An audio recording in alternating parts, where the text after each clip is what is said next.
saya ucapkan juga Assalamualaikum buat narasumber dari Muslim, Bang Rismawan, dan juga partisipan. Ini kita masuk ke tema Tauhid versus Trinitas. Jadi sebelum masuk ke tema, saya minta dari para narasumber untuk opening statement. Bisa dimulai dari Bu Uti dulu atau Bang Rismawan dulu. Silahkan, siapa yang mau memulai dulu. Nah, nanti durasinya kita berikan durasi selama 2 jam. Jadi opening statementnya 5 menit. Masing-masing 5 menit buat narasumber. Oke. Sudah siap? Ada yang silakan. Mau jadi timer? Ya, bagusnya di timer saja. Tolong siapa yang berkenan untuk timer?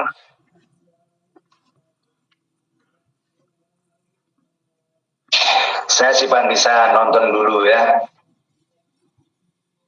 Roy, bisa timer nggak Roy? Untuk Roy bisa bantu? Roy udah live. Oh iya, dia udah live dia.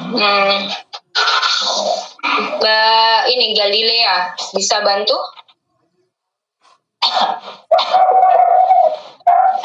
Hello.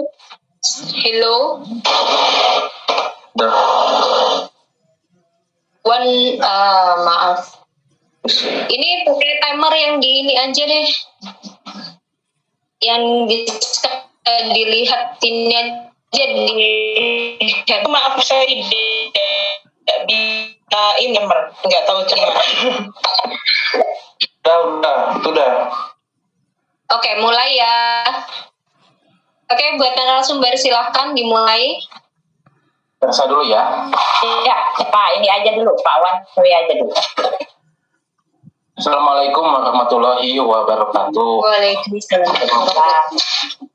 Dalam keimanan Islam, Allah itu satu, ahad, tunggal, tidak berbilang, ya. Dalilnya apa? Inilah Tuhan itu harus memenuhi konsep-konsep berikut ini. Pertama, surat Al-Ikhlas. Qul huwallahu ahad.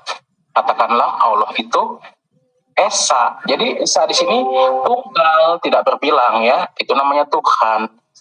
Tunggal, tidak berbilang. Allahus somad. Allah tetap bergantung semua makhluk ciptaan kepadanya, ya. Tuhan itu kreator, pencipta. Jadi semua makhluk ciptaan Tuhan itu bergantung kepada Sang Pencipta. Lam yalid walam yulad. Dia tidak beranak dan tidak diperanakan. Tuhan itu tidak beranak dan tidak pula diperanakan. Karena apa? Kreator itu, Tuhan itu beda dengan makhluk. Ya, Tuhan itu menciptakan, sedangkan makhluk beranak pinak. Jadi jika ada Tuhan beranak, berarti dia bukan Tuhan, tetapi makhluk, gitu. Walam yakul lahu kufuwan ahad, dan tidak ada yang setara dengan Allah. Tidak ada yang setara Allah, karena Tuhan itu tidak ada setara dengan makhluk ciptaannya. Beginilah konsep tauhid dalam Islam. Dalilnya sudah jelas, surah Al-Ikhlas ayat 1 sampai ayat ke-4. Itulah Tuhan yang hakiki, Tuhan yang sebenar-benarnya Tuhan. Tuhan yang tunggal, tidak berbilang. Tuhan yang bergantung semua makhluk ciptaan kepadanya. Tuhan yang tidak beranak dan tidak diperanakan. Dan Tuhan yang tidak ada setara dengannya. Ya, berarti kalau ada misalnya Tuhan yang mempunyai anak, berarti itu bukan Tuhan, masuknya ke dalam makhluk. Tidak setara dengan makhluk ciptaannya, kan itu sesuatu yang tidak benar. Ya, demikian saja pembukaan dari saya. Semoga ya bermanfaat untuk kita semua. Ya.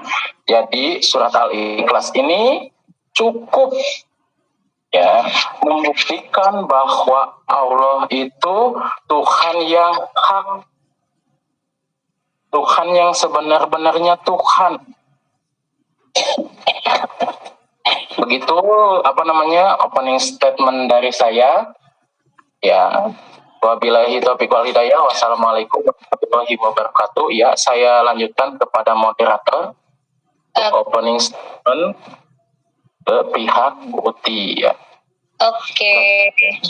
Oke Bang, terima kasih atas opening statementnya yang bagus, yang mana mengatakan bahwa Tuhan itu sang kreator ya, dan bukan makhluk, tapi sang kreator. Ya baik, saya berikan waktu opening statement buat Uti. Silakan itu, Bu Uti. Ya, suara saya terdengar nggak? Sangat jelas Bu. Jelas ya. Ya, terima kasih ya. Selamat malam. Salam kebenaran. Nyatakan kebenaran baik atau tidak baik waktunya. Saya menyapa teman-teman saya yang ada di komunitas saya dan juga ada di komunitas ini di tempatnya Pak One Way. Ya, selamat malam teman-teman sekalian. Ya, saya menerima tantangan dari Pak One Way karena saya pikir ya sudahlah, daripada saya diam-diam aja di rumah, lebih baik saya berdialog dengan para muslim gitu. Lalu saya menerima tantangan dan saya sendiri belum punya judul ya apa yang mau dibicarakan gitu, tetapi apa aja deh, yang penting itu mengalir saja sesuai dengan pengetahuan kita masing-masing ya. Judul teman-teman ya, teman yang diambil judul pada hari ini, perbedaan tauhid dengan Trinitas, manakah yang benar gitu kan. Nah, dari awal tadi sudah dikatakan bahwa Tuhan yang benar itu tidak beranak gitu kan, tidak ada yang setara gitu kan, seperti itulah ya.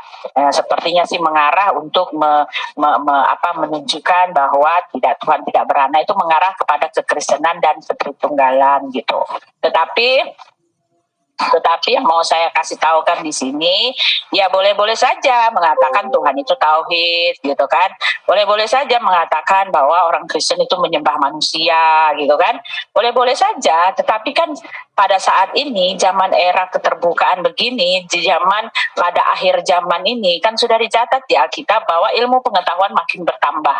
Tidak ada lagi yang bisa ditutup-tutupi dan tidak ada lagi yang bisa dihalang-halangi. Ya, apa yang sudah terbuka akan terbuka dan orang akan menjadi sangat-sangat pintar. Ya, kepintaran orang ya, ilmu-ilmu teknologi yang canggih dan media-media yang sudah terbuka lebar ini adalah pertanda bahwa kita sudah masuk pada akhir zaman. Alkitab sudah mengatakan, ditambah lagi dengan sudah dikasih tahu akan ada wabah besar yang akan membunuh 1/4 dari penduduk bumi. Nah, inilah dia sedang terjadi gitu. Nah, di sini dikatakan bahwa di dalam media itu kan tertulis ya, maksud saya gini, jadi kita nggak bisa asal mengimani saja gitu loh. Konyol sekali ketika sudah terbuka semuanya, lalu kita mencari tetap bersikukuh ya, tetap mempertahankan karena semua sudah terbuka lebar gitu. Sudah waktunya semua dibuka pol-polan gitu. Karena Tuhan itu satu gitu kan, Tuhan itu satu, carilah yang benar itu sebelum akhir zaman ini berakhir gitu. Nah, disinilah kita bisa mengkaji ya, untuk mengatakan Tuhan yang benar itu adalah tauhid, ya fine-fine saja, tidak ada hukum yang melarang orang mempercayai apa yang mereka percayai gitu kan. Saya juga mengatakan Tuhan saya itu Allah yang Tritunggal, ya just fine saja, tidak ada hukum yang melarang saya mempercayai apa yang saya percayai. Tetapi apakah kepercayaan saya itu benar, apakah saya berjalan pada track yang benar, ini yang harus dikaji gitu kan, ini harus dikaji. Bagaimana mengkajinya ya, sekarang sudah terbuka ya, dengan data-data, dengan fakta-fakta, dengan kenyataan, dengan apapun juga kita bisa lihat itu manakah Tuhan yang benar, karena Tuhan itu satu ya. Allah itu, Tuhan itu absolut itu tidak ada yang lain ya. Kalau ada yang mengaku bahwa Tuhannya adalah Tuhan yang benar juga, loh itu pembenaran ya. Allah itu absolut, Tuhan itu absolut, pencipta langit yang bumi itu adalah tuh gitu. Mari kita cari berdasarkan penelitian penelaahan mana Tuhan yang benar itu gitu. Nah, pada kesempatan kali ini saya mau menunjukkan, Pak One Way sudah menunjukkan bahwa tauhid itu ya seperti itu ya, tidak beranak ya, menolak semua konsep kami gitu. Nah, sekarang saya mau kasih tahu Tuhan kami itu adalah Allah Tritunggal. Dari mana kami tahu? Dari kitabnya gitu kan. Ya tentu saja dari kitabnya. Bagaimana mungkin saya mengarang-arang. Kitab kami mengatakan sejak awal penciptaan manusia konsep tauhid itu tidak dikenal. Justru sampai sekarang pun yang namanya oneness apa semua yang berkonsep tauhid itu kita tolak gitu loh. Kami menolak itu ya. Ya termasuk tauhid ya. Gereja menolak itu. Yang sekarang yang seperti itu kan oneness itu kan kami menolak. Dewan Gereja menolak itu semua karena tidak sesuai dengan Alkitab gitu loh. Tidak sesuai dengan Alkitab karena sejak pertama penciptaan alam raya ini Tuhan kami sudah memperkenalkan jati dirinya bahwa Dia adalah Allah Tritunggal gitu loh. Nah, kita mengacu kepada sejarah peradaban manusia. Allah yang dikenal oleh sejarah itu adalah Allah Tritunggal. Dan kami menolak konsep tauhid karena Allah yang benar itu sejak penciptaan langit dan bumi adalah Allah yang Tritunggal. Tercatat di Alkitab, terbukti dan sudah dikenalkan sendiri oleh Tuhan kami gitu. Ya, terima kasih. Terima kasih Bu Uti. Opening statement-nya juga bagus. Di mana mengatakan Tuhan itu absolut. Nah, sekarang kita langsung masuk ke tema ya. Halo. Ya, halo. Ya, sudah. Terima kasih Bu Uti. Opening statement-nya bagus juga nih. Mengatakan Tuhan itu absolut sang pencipta alam. Nah, sekarang kita akan masuk ke dalam tema ya. Silakan dimulai Bu Uti dan Bang Rismawan. Ini siapa dulu yang mau memulai untuk dialog interaktifnya? Ya, saya mau bertanya kepada Pak Bang Rismawan ya namanya ya. Ya, Bang Rismawan saya mau tanya konsep tauhid itu siapa yang memperkenalkan gitu loh Pak? Yang memperkenalkan ya Allah melalui wahyu kepada Nabi Muhammad, Ibu. Ya, di mana itu Pak? Yang kulu Allahu ahad itu ya? Iya, itu kan wahyu. Ya, silakan Pak. Bapak terangkan dulu Pak. Silakan gini, Bapak terangkan saja konsep tauhid Bapak gitu. Karena kan kita 5 menit, silakan saja. Yang pertama adalah yang menerangkan siapa Al-Quran. Al-Quran melalui apa? Diturunkannya melalui malaikat Jibril kepada siapa? Kepada Nabi Muhammad. Dalilnya ada dalam surat An-Nahl ayat 102. Qul nazallahu ruhul qudus. Ruhul qudus min rabbika bil haqqi liyusyabita allazina amanu wa hudaw wa busyra lil muslimin. Katakanlah Ruhul Kudus, Jibril menurunkan Al-Quran itu dari Tuhanmu dengan kebenaran untuk meneguhkan hati orang yang telah beriman dan menjadi petunjuk serta kabar gembira bagi orang yang berserah diri. Jadi dari ayat ini jelas Al-Quran itu diturunkan oleh Allah melalui siapa? Malaikat Jibril yang dibilang dalam Islam itu Ruhul Kudus, begitu Ibu. Sudah jelas ya Al-Quran itu wahyu dari siapa? Dari Allah Subhanahu wa Ta'ala. Makanya dalam surat dalam surat Al-Ikhlas ayat 1-4 Allah menerangkan Qul huwallahu ahad. Katakanlah Allah itu Esa itu apa Ibu? Tidak berbilang. Ya, ketunggalan yang mutlak. Tidak berbilang, tidak dua, tidak tiga dalam satu. Tidak, Esa itu ketunggalan yang mutlak. Itulah arti kata ahad. Ahus somad. Tempat semua makhluk bergantung kepadanya. Itulah Tuhan itu. Bilang harus seperti itu. Ya, Tuhan itu tempat bergantung semua makhluk ciptaannya. Pada Tuhanlah semua makhluk itu bergantung. Lam yalid walam yulad. Tuhan itu tidak beranak dan tidak diperanakan. Kalau ada yang beranak dan diperanakan bukan Tuhan, Ibu. Itu namanya makhluk. Dan yang terakhir walam yakul lahu kufu kufuwan ahad, dan tidak ada yang setara dengan Tuhan. Tidak ada yang setara dengan Tuhan. Itu namanya Tuhan, tidak ada yang setara. Rohul Kudus tidak setara dengan Tuhan. Isa ibnu Maryam atau Yesus itu tidak setara, hanya utusan. Sedangkan Rohul Kudus dalam keimanan Islam hanya malaikat untuk menyampaikan wahyu kepada nabi atau utusannya. Ya, begitu jawaban dari saya, Ibu. Oke, silakan Bu Uti.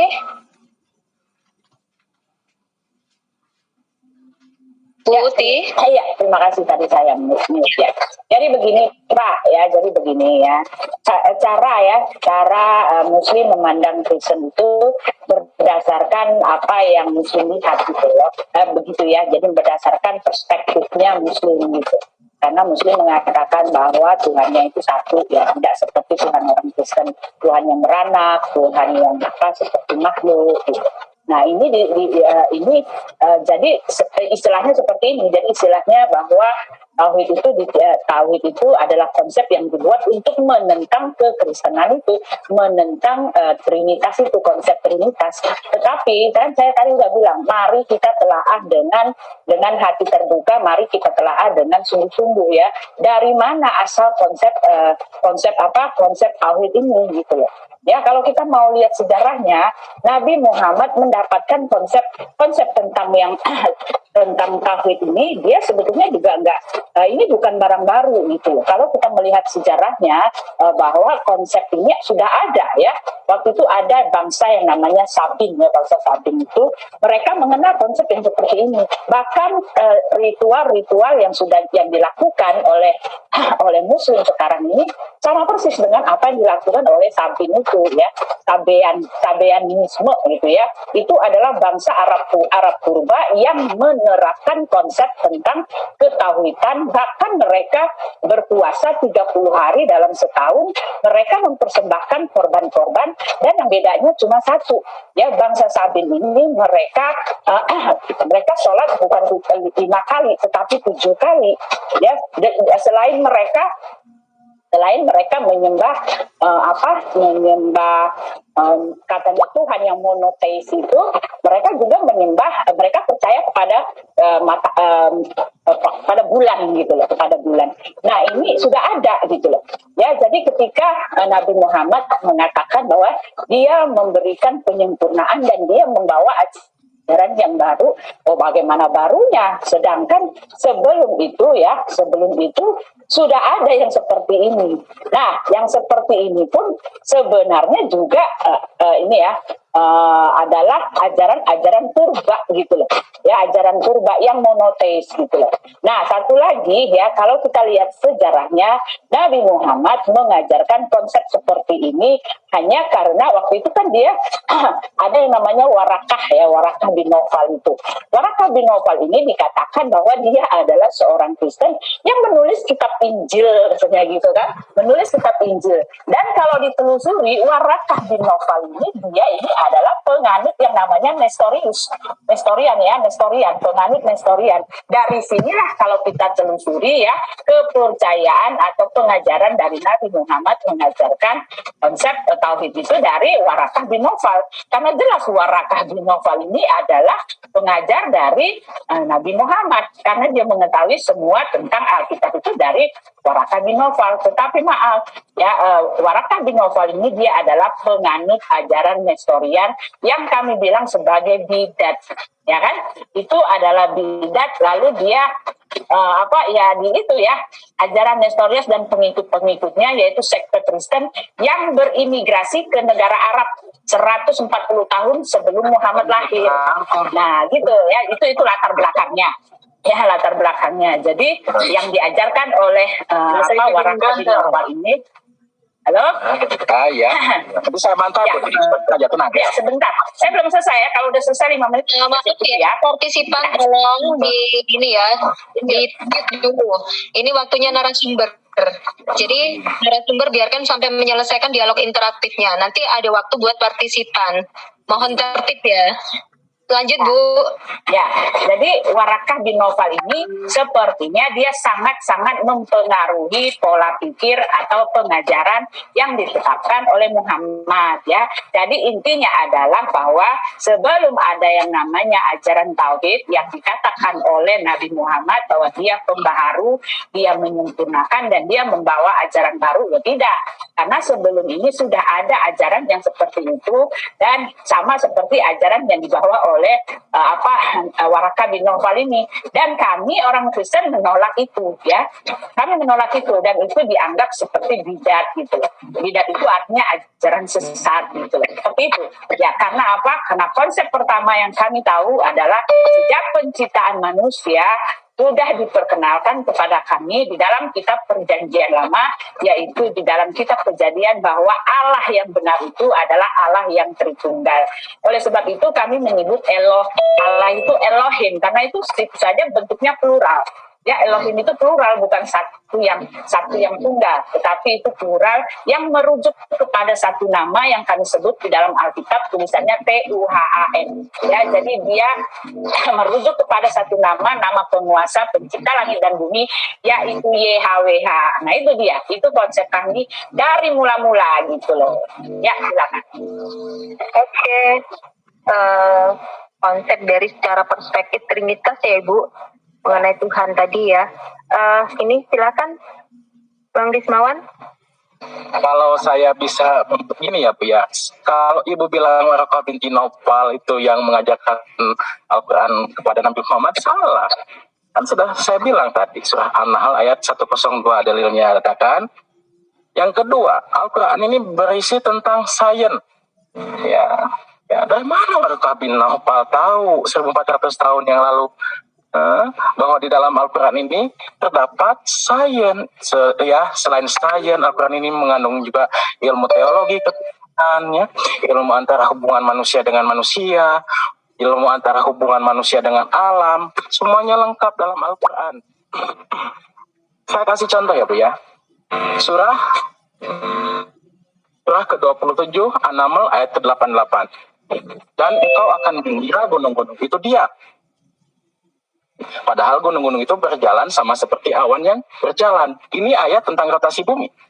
Coba simak baik-baik. Ya, kita melihat gunung-gunung itu diam, ya kan? Ya, sepintas kita melihat gunung-gunung itu diam. Padahal gunung-gunung itu berjalan seperti awan yang berjalan. Artinya apa? Gunung-gunung itu berjalan kenapa? Karena bumi berjalan. Ingat, gunung itu pasak bumi loh Bu ya. Bumi berjalan berotasi pada porosnya. Nah, itu salah satu kehebatan Al-Quran. Karena Al-Quran ini objek dari alam raya. Ya dari mana kalau ini dari Warakah 1400 tahun yang lalu tahu kalau bumi berotasi? Nah itu bantahan saya mustahil ya. Lalu tentang surah Al-Furqan ayat 53. Ya, tentang dua air yang mengalir, yang satu tawar, yang satu asin, ya berdampingan, ya kan, itu ada di surat Gibraltar. Dari mana Warakah kalau dibilang dari Warakah bin Naufal? Dari mana tahu ada fenomena alam seperti itu? Warakah bin Naufal di mana? Di gurun Bu. Yang pertama tadi tentang rotasi bumi sudah saya jelaskan. Makanya pelajari Al-Quran. Al-Quran itu software, ya. Al-Quran itu software kita berhubungan dengan Allah pencipta. Al-Quran ini adalah objek daripada alam raya ini. Lalu kita lihat surat Al-Fatir ayat 27 tentang gunung yang berwarna-warni. Itu ditemukan di mana? Di Cina. Tahun 2010 dari mana kalau itu dari Warakah bin Naufal? Tahu di Cina ada gunung berwarna-warni gitu loh. Lalu tentang apa namanya? Proses penciptaan alam raya. Al-Anbiya surah ke-30. Dan kami jadikan segala sesuatu berasal dari air. Bumi ini, kenapa ada kehidupan di bumi ini?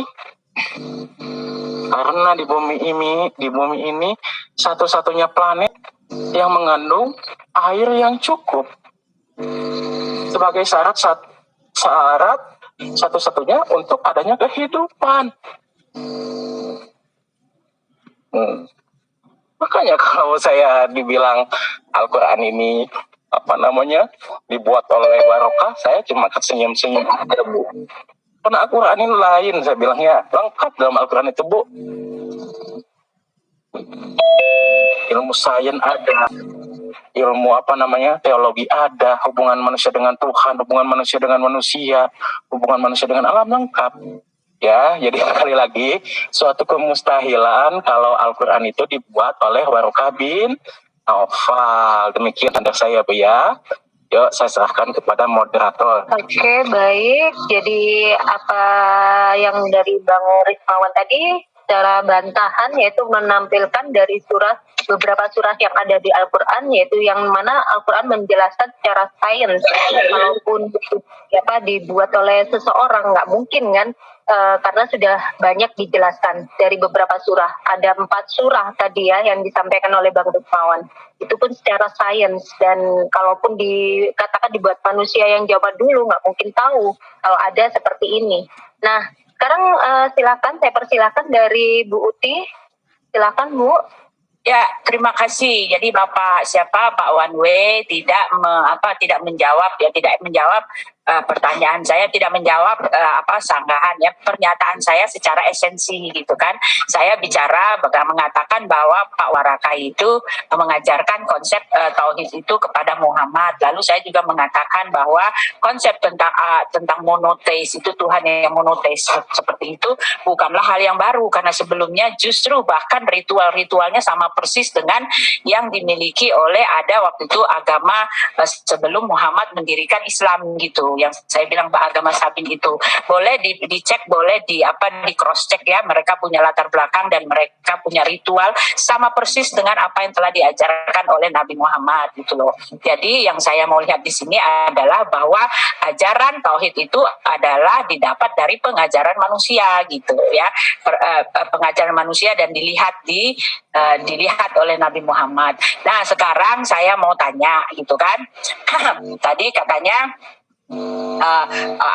tauhid Al-Quran mengajarkan tentang sains gitu kan, sains apa. Nah, perlu Bapak ketahui Muhammad itu sudah ada di era setelah Masehi ya, 600 tahun setelah Yesus naik ke sorga gitu ya kan, setelah Yesus naik ke sorga. Dan pada masa itu orang-orang sudah mengenal apa itu namanya perdagangan, apa itu artinya pertukaran mata uang gitu. Dan itu bukan masa-masa yang primitif banget gitu loh. Soal laut, soal itu ya pasti sudah tahu juga, karena sudah ada peradaban. Di situ bukan masanya Muhammad, bukan masa primitif. Jadi ketika dia menggambarkan sesuatu di masa depan, contohnya tadi gunung-gunung gitu kan. Nah, itu bukan hal yang istimewa, bukan wah gitu. Bukanlah hal yang wah. Karena memang orang-orang juga mengenal yang seperti itu pada waktu itu. Ya, justru pada sekarang ini ya teknologi sudah sangat maju, orang-orang lebih tahu lagi. Nah, kalau untuk mengatakan bernubuat, yang nubuat itu satu kriteria yang disebut nubuat itu, nubuat yang dari Tuhan itu harus tergenapi. Justru di dalam Alkitab lah tercatat nubuat tentang akhir zaman, dan sekarang jelas sedang digenapi gitu loh, sedang ditepati. Ya, banyak sekali nubuat tentang akhir zaman ini sedang ditepati. Jadi oleh sebab itu kami tahu kita ini sekarang berada pada masa akhir zaman. Dari mana orang pada abad 1 ya bisa menulis tentang persediaan minyak yang sudah tidak ada? Ya jelas sudah ada gitu kan. Lalu bumi global itu kan panas gitu ya, sudah ada semua apa yang terjadi di bumi ini pada masa akhir zaman ini sudah tercatat. Bahkan sudah diceritakan bagaimana proses kedatangan anak manusia itu sudah ada gitu loh. Nah, ya bagaimana Bapak mengatakan ini bukan ini ya, proses kedatangan anak manusia yaitu Yesus Kristus sudah dicatat gitu loh. Kita tahu kalau kita ada pada masa akhir zaman karena sudah dikasih tahu gitu. Ya, nubuatnya lebih tepat gitu. Sudah dikatakan, cuma di situ dibilangnya penyakit sampar ya, akan membunuh 1/4 dari penduduk bumi. Ya, jadi udah terjadi, coba dilihat aja ya. Bahkan nanti akan dikatakan bahwa semua orang semua orang akan mencari kesenangannya sendiri gitu loh. Mereka mencari agama ya, mereka tidak lagi percaya, hati mereka sudah tumpul, dan mereka mencari agama yang sesuai dengan kuping mereka, yang menyenangkan kuping mereka, hati mereka gitu. Dan semua saya bilang, semua tentang membuat tentang akhir zaman itu sedang digenapi sekarang ini. Jadi orang Kristen punya kepastian yang sangat pasti dan tahu bahwa kita sekarang sedang berada pada akhir zaman. Nah, kembali lagi ke Trinitas ya. Kenapa kami mempunyai Allah yang Trinitas ya? Allah yang Esa tetapi disebut Trinitas. Kenapa begitu? Karena Allah kami itu datang, Pak. Nah, itu dia. Datang menampakkan diri, menyatakan diri ya, memperkenalkan diri, bahkan dia bercakap-cakap dengan umatnya. Nah, inilah yang tidak dimengerti ya. Dia datang, yaitu disebut firman-Nya. Yesus itu adalah firman-Nya. Firman dari Elohim itu sendiri datang ke dunia. Nah, ketika dia jadi datang ke dunia, dia betul-betul menjadi manusia. Itulah makanya ya, inilah yang menjadi perbedaan antara Tuhan kami dengan Tuhan Bapa. Tuhan Bapa tidak pernah melakukan apa-apa untuk menyelamatkan umatnya ya. Bahkan keberadaannya sendiri Nabi Muhammad pun nggak tahu gitu loh. Selama Nabi Muhammad hidup, dia hanya berinteraksi dengan Jibril, dan Jibril pun sama sekali tidak ada catatan bahwa dia pernah menyatakan diri kepada orang lain gitu loh. Jadi buat saya ini hanyalah misteri ya. Misteri Allah itu hanyalah misteri. Sedangkan Tuhan kami bukan misterius, tetapi dia adalah Allah yang nyata, Allah yang pernah datang ke dunia menjadi manusia.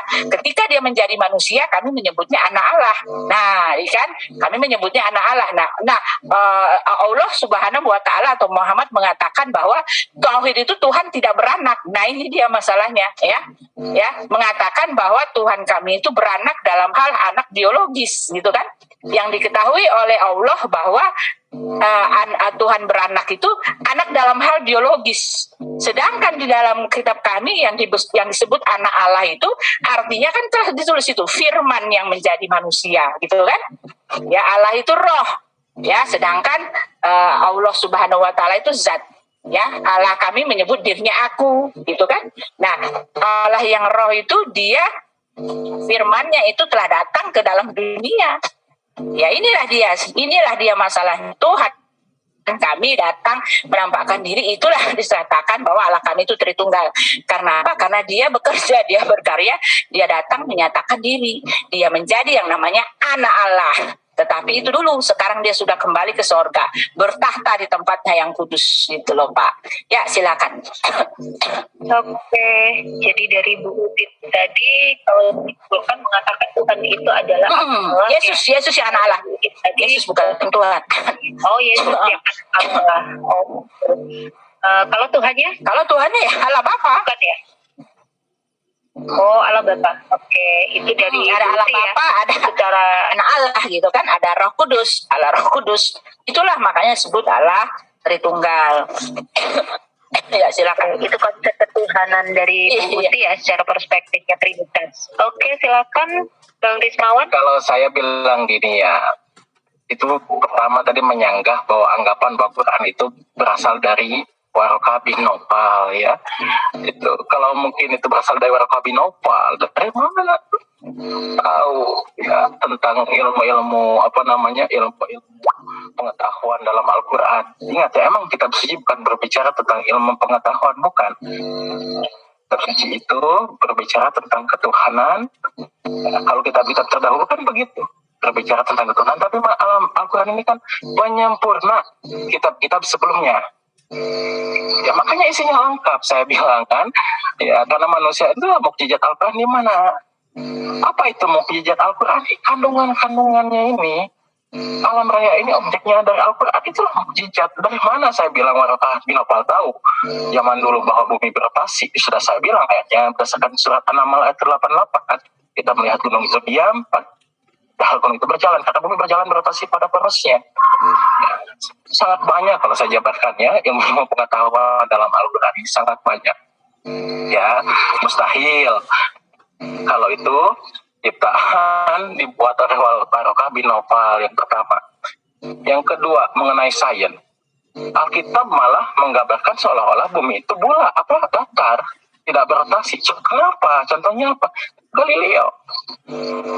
Ya, mungkin kata Alkitab bumi ini pusat tata surya, matahari yang mengelilingi bumi. Padahal Galileo kan bilang bahwa heliosentris, matahari mengitari bumi. Faktanya apa? Galileo dihukum sama gereja. Itu satu fakta yang tidak terbantahkan.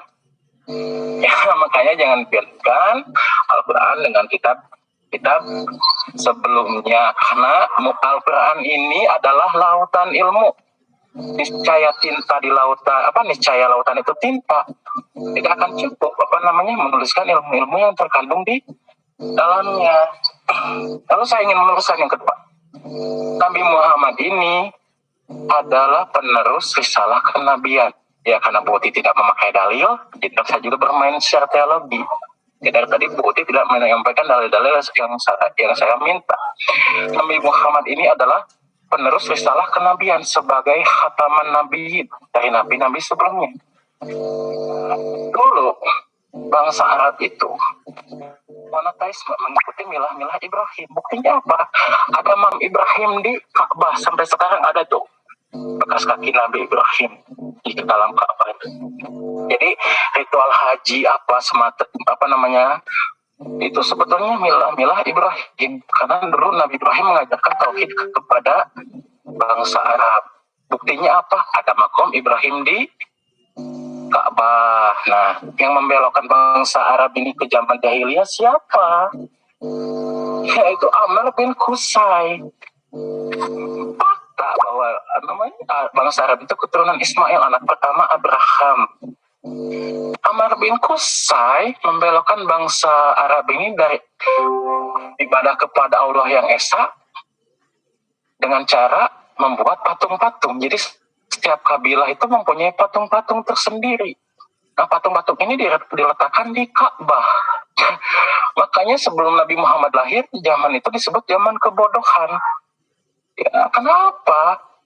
Karena Amr bin Qusay ini otaknya dari dulu bangsa Arab ini sudah tauhid. Ya, karena mengikuti ajaran Ibrahim. Ibrahim itu orang yang hanif, soleh. Ya, ikuti agama Ibrahim. Islam ini kan agama Ibrahim. Nabi Muhammad ini sebagai khataman nabiin. Nah, Amr bin Qusay ini membelokkan akidah bangsa Arab, ya, membelokkan. Jadi seolah-olah karena tidak bisa dilihat, ya, dibuatlah patung-patung berhala. Nah, terjadilah zaman kebodohan. Ya, makanya kata Allah itu sebelum Islam itu kenal orang-orang bangsa Arab ini. Kenapa kita ajaran Ibrahim? Tetapi dibelokkan oleh Amr bin Qusay. Ya, bahwa Allah itu perlu perantara patung-patung itu. Nah, itulah kebodohan yang diluruskan oleh Nabi Muhammad, ya. Jadi intinya Nabi Muhammad itu nabi terakhir diutus. Jadi bukan Islam itu dilahirkan Nabi Muhammad, bukan. Nabi Muhammad itu penurus risalah kenabian sebagai khataman nabiin. Karena semua nabi itu Islam. Ya.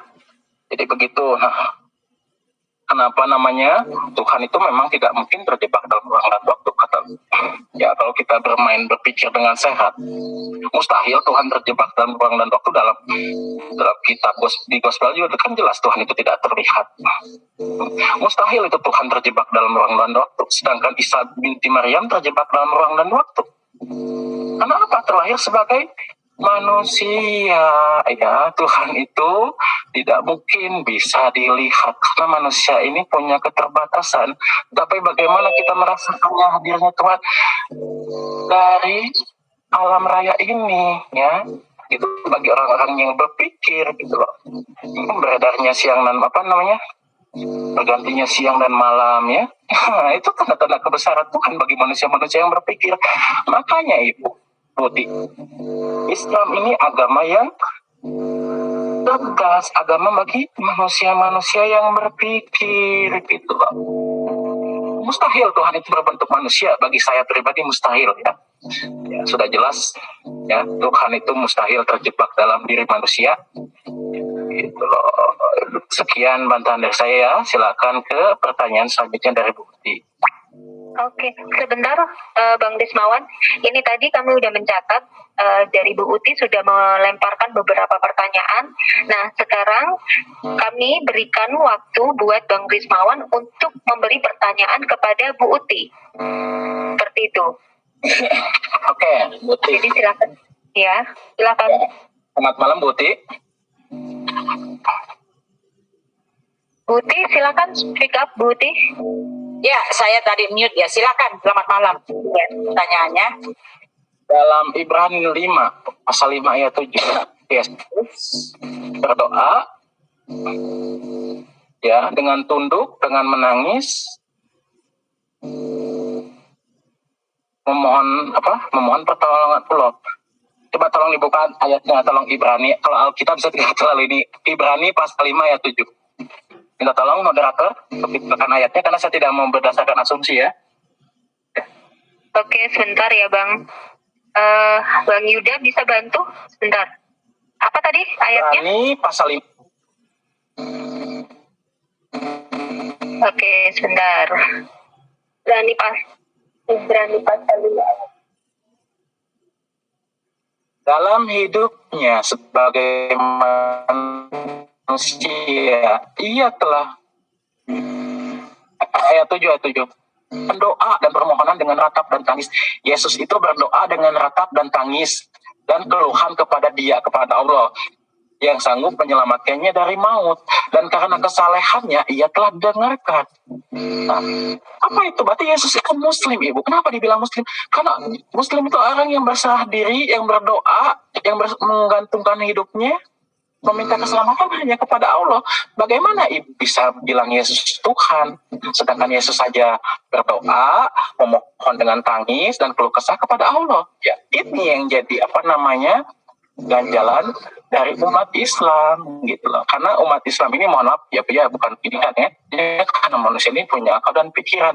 Nah, mungkin pertanyaan dari saya, kalau Yesus itu Tuhan, dia berdoa dan memohon dengan ratap dan tangis keluh pada Tuhan lagi. Apakah mungkin Tuhan berserah diri kepada Tuhan? Pertanyaan saya singkat satu saja ini dulu. Silakan Bu Uti untuk menanggapinya dulu. Silakan Bu Uti. Ya, terima kasih. Tadi apa aja ya ininya ya. Jadi saya mengatakan bahwa ajaran tauhid itu berasal dari Waraka bin Nawfal karena kita melihat pengajaran-pengajarannya ya. Pengajaran. Maaf. Ini tadi Bang Rismawan bertanya ya. Iya, nanti dijawab. Saya kan masih yang itu ya. Karena kita melihat pengajaran-pengajarannya ya. Orang-orang Nestorian pada masa itu ya melihat ya, mengajarkan bahwa model-model sorganya ya, gambaran tentang sorga dan gambaran tentang neraka sorga yang ada berlapis-lapis ya, langit kedua, langit ketiga, langit keempat. Di Alkitab kan nggak ada yang seperti itu. Itu adanya di ajaran Nestorian yang dianut oleh Waraka bin Nawfal gitu loh. Dan Muhammad mengajarkan seperti itu. Dia mengatakan ketika dia ada di Isra Mi'raj itu, dia mengatakan dia ke langit 1, kedua, ketiga, ketujuh, apa keberapa gitu, melihat bertemu dengan Musa gitu. Nah ini dia gambaran seperti ini hanya ada di pengajaran Waraka bin Nawfal ya, langit atau sorga seperti itu hanya ada di gambaran Waraka dan bin Nawfal, dan itu diajarkan pula oleh Nabi Muhammad. Nah itulah buktinya bahwa Muhammad mendapatkan pengajaran dari Waraka bin Nawfal gitu loh. Lalu dikatakan Muhammad penerus risalah kenabian, tetapi ada ayat di dalam Al-Quran mengatakan kami tidak pernah mengutus satu nabi atau rasul pun sebelum kamu Muhammad gitu loh. Nanti saya kasih ayatnya ya, itu kontradiksi ya. Jadi ketika dikatakan bahwa Muhammad penerus risalah kenabian dan nabi-nabi itu semua adalah Muslim, tetapi maaf itu juga kontradiksi. Saya akan kasih ayatnya sebentar, di mana dikatakan bahwa nabi-nabi Israel itu mereka punya Tuhan sendiri gitu loh. Lalu dikatakan juga Bapak mengatakan bahwa mustahil ya di dalam Ibrani 5 ayat 7 jelas di situ dikatakan ya, dalam hidupnya sebagai manusia. Nah, inilah pertanyaan, kenapa Yesus itu disebut Tuhan? Karena dia itu adalah firman yang telah menjadi manusia, dan firman itu adalah Allah, karena Allah kami itu roh, dia berkata-kata, dia dan perkataannya itu hidup gitu loh. Itulah intinya Tuhan kami, esensinya Tuhan kami. Perkataannya itu hidup dan perkataannya itu telah menjadi manusia. Nah, ketika dia menjadi manusia, dia 100% manusia. Ya, dia 100% manusia. Lalu Muslim bertanya, kenapa kalau dia Tuhan, kenapa dia berdoa kepada Tuhannya? Dia tidak berdoa kepada Tuhannya, jelas dikatakan dia berdoa kepada Bapaknya. Ya, karena Yesus mengatakan, aku datang dan keluar dari Bapa. Dia keluar dari Bapa dan dia berdoa kepada Bapaknya, tetapi bukan kepada Tuhannya. Ya, dia mengatakan, aku datang dan keluar. Jadi itu artinya dia bukan umat Allah, bukan umat Allah, bukan ciptaan Allah, bukan makhluk yang lain. Dia keluar dari Bapa itu sendiri. Ada pengakuan Yesus sendiri. Dalam hidupnya sebagai manusia, ini adalah jawaban untuk Pak One Way, ya, untuk semua umat Muslim. Kenapa Yesus kalau ngaku Tuhan, kenapa dia berdoa? Lah, jawabannya karena dia hidup sebagai manusia. Setelah dia menjadi manusia, ia telah mempersembahkan doa dan permohonan dengan ratap tangis dan keluhan kepada Dia yang sanggup menyelamatkannya dari maut, dan karena kesalehannya ia telah didengarkan. Nah, ingat ini ya. Dan sekalipun ia adalah anak. Nah, itu dia. Yesus bukan hamba Tuhan, bukan umat Tuhan, bukan penyembah Tuhan, tetapi dia adalah anak.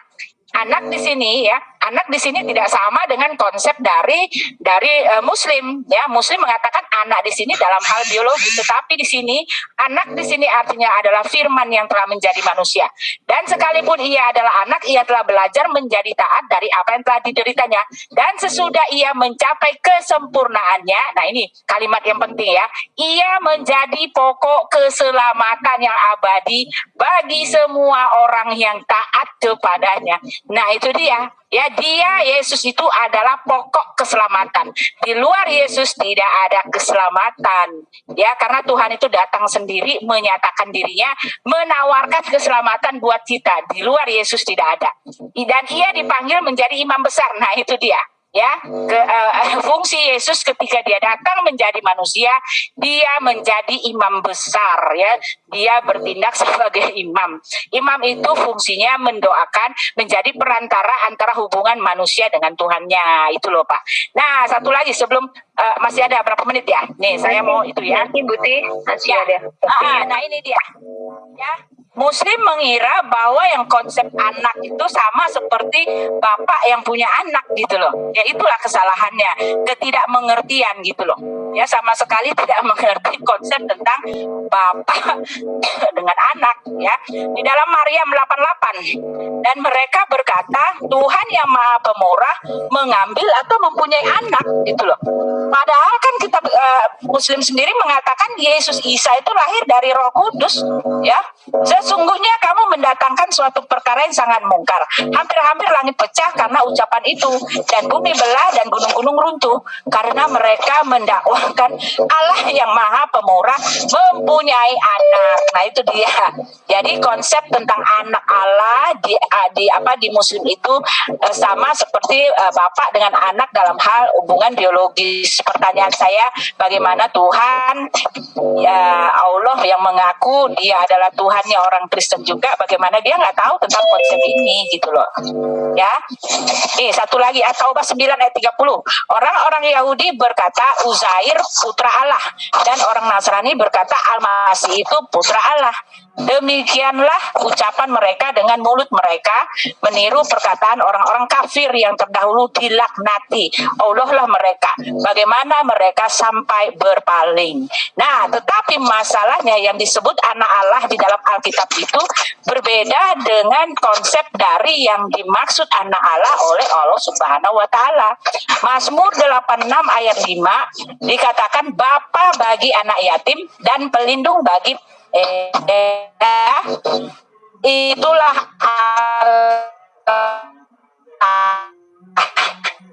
di kediamannya yang kudus, ya, barat pelindung bagi anak yatim. Kami ini anak, dia adalah Bapa kami. Dan untuk Yesus, dia adalah anak Allah yang artinya anak tunggal Bapa. Kalau kami ini disebut anak Allah, kami artinya umat Allah. Tetapi Alkitab juga mencatat bahwa anak Allah buat Yesus adalah anak tunggal Bapa, yang artinya firman yang telah menjadi manusia, the Son of God gitu loh. Lalu disebut juga Mesias. Ya, itu dia. Dan di dalam Mazmur 89 ayat 23, dia pun akan berseru kepadaku, Bapakku, Engkau Allahku dan gunung batu keselamatanku. Ya, di dalam Yesaya 6 ayat 9 ayat 6 juga disebutkan Bapa yang kekal. Jadi nggak ada hubungannya kata anak Allah dengan Allah Bapa itu dalam hal biologis, melahirkan anak, punya istri. Ya, Allah mengatakan bagaimana Allah bisa punya anak kalau dia nggak punya istri. Ini kan adalah gambaran dari ketidaktahuan Allah tentang Tuhan kami, gitu loh. Ya, jadi salah jika dikatakan yang tauhid itu artinya Tuhan tidak beranak. Nah, yang dimaksud Tuhan, padahal kami yang dimaksud anak Allah dan Tuhan Allah itu Allah Bapa itu tidak seperti yang digambarkan di dalam Muslim, gitu loh. Nah, itu saja. Ya, Baiklah, itu tadi jawaban dari Bu Uti ya. Oke, silakan Bang Rizwan, dilanjut lagi, berikan pertanyaan. Bang Rizmawan, silakan. Ya, Buti, inilah letak perbedaan antara umat Islam dengan umat Kristiani. Kalau umat Islam ini diajarkan untuk memakai akal dan pikiran, ya, karena kenapa? Karena manusia itu dilebihkan dari makhluk-makhluk lainnya. Karena apa? Karena dimiliki oleh akal dan pikiran. Gitu. Ya, gunakan akal pikiran itu untuk mencari kebenarannya. Kita lanjut lagi dalam Ibrani. Saya masih ini belum dijawab sama Putih ya. Ibrani 5 pasal 5 ayat 7, dalam hidupnya sebagai manusia ia telah mempersembahkan doa dan dengan ratap tangis dan keluhan pada Dia yang sanggup menyelamatkannya dari maut, dan karena kesalehannya ia didengarkan. Nah, bagi umat Islam, bagi pemikiran Islam yang rasional ini, mustahil ya seorang Tuhan itu berdoa kepada Tuhan. Nah, itulah saya bilang suatu ini kita berbicara dengan rasional ya, Ibu berbicara dengan teologi, sedangkan kami umat Islam ini umat yang rasional, yang menggunakan akal dan pikiran. Biar Bu tahu pemikiran umat Islam ya, mustahil seorang Tuhan itu berdoa berserah diri kepada Tuhan. Nah, poin pertama ya. Poin kedua, Yohanes pasal 5 ayat 30, aku tidak bisa berbuat apa-apa untuk diriku sendiri. Recording stopped. Recording in progress. Oke, silahkan tadi. Aku tidak bisa berbuat apa-apa untuk diriku sendiri. Nah, konteks ayat ini kan jelas. Yesus itu seorang utusan. Ya. Recording stopped. Keseluruhan. Ya, jelas dalam ayat ini bahwa Yesus itu hanya utusan. Ya. Bagi pemikiran Islam mustahil seorang Tuhan mengutus Tuhan. Ya, mustahil ya, makanya mungkin kalau pemikiran lainnya silahkan lakum dinukum waliyadin, untukmu agamamu, untukku agamamu, memahami meskipun tidak sepaham di sini, ya kan, saling memahami meskipun tidak sepaham. Jadi kita di sini pembelajaran antara dua pandangan keagamaan ini, dua pandangan dua agama besar ini. Ya, bagi pemikiran umat Islam mustahil Tuhan itu mengutus Tuhan. Ya, kembali lagi Tuhan itu qul huwallahu ahad. Katakanlah Allah itu esa, tidak berbilang, tidak ada dua, tidak ada tiga, keesaan yang mutlak gitu. Ketunggalan yang absolut, mutlak, tunggal, tidak berbilang tiga dalam satu, dua dalam tiga. Ya, Yohanes 5:30, aku tidak bisa berbuat apa-apa untuk diriku sendiri. Kan konteks ayat itu jelas bahwa Yesus itu sebagai utusan. Nah, dalam pemikiran iman Islam tidak mungkin seorang Tuhan itu mengutus Tuhan. Tuhan itu mengutus Nabi. Gitu loh Bu ya. Lalu selanjutnya ya. Jadi di sini kita jelas bahwa mungkin dasar-dasar umat saudara saya yang Kristen itu bahwa ada dalil Trinitas, katanya Yohanes pasal 1 ayat 1. Ada suatu fakta yang unik. Ada seorang Pilo, ini saya bilang saya hanya melempar gagasannya, kebenarannya silahkan cari masing-masing. Pilo, seorang filsuf keturunan Ibrani, keturunan Ibrani Yahudi yang bergaul dengan Romawi, filsuf Pilo namanya. himne Pilatos karena apa namanya seorang filsafat di Alexandria yang bilang konsepnya itu mirip dengan Yohanes ayat 1 pasal 1. Ya, pada mulanya adalah Logos. Logos inilah yang menciptakan alam raya. Logos ini istilahnya Theos itu Tuhan itu, silahkan ibu membantah ya, tapi itu artikelnya ada. Ya, saya tidak asal ini tidak asal ngomong. Yohanes 1 ayat 1 ada kecurigaan loh, alam benar tidaknya bahwa kitab Yohanes yang ditulis oleh Yesus Yohanes itu terpengaruh oleh pemikiran Pilatos itu. Saya tidak bisa mengatakannya karena ini masih dalam perdebatan. Silakan dicek, dia tinggal di Alexandria, sudah ketemu dengan Paulus, ya seorang filsuf. Jadi model-model apa namanya kepercayaan ibu itu memang filsafati karena dipengaruhi oleh filsafat Yunani. Sedangkan ajaran Ibrani itu ajaran tauhid dari dulu ibu, dari zaman Musa, King David, kalau kami bilangnya Nabi Daud, King Solomon. Konsepnya konsep tauhid semua. Ya, Nabi Isa pun mengajarkan Allah yang Esa. Gitu loh. Dengarkanlah, wahai umat Israel, katakan bahwa hukum yang pertama adalah Allah itu Esa, itu yang dikatakan Yesus. Gak perlu saya sebutkan ayatnya, ibu pasti tahu. Jadi di sini ada perbedaan sudut pandang. Kalau dari umat Islam seperti itu ibu, karena menurut saya lebih rasional ya pemikiran yang mungkin ibu punya pemahaman lain. Silahkan, bagi umat Islam itu suatu kemustahilan. Ada Tuhan yang berdoa berserah diri sesuai dengan Ibrani 5 pasal 5 ayat 7 kepada Tuhan ya.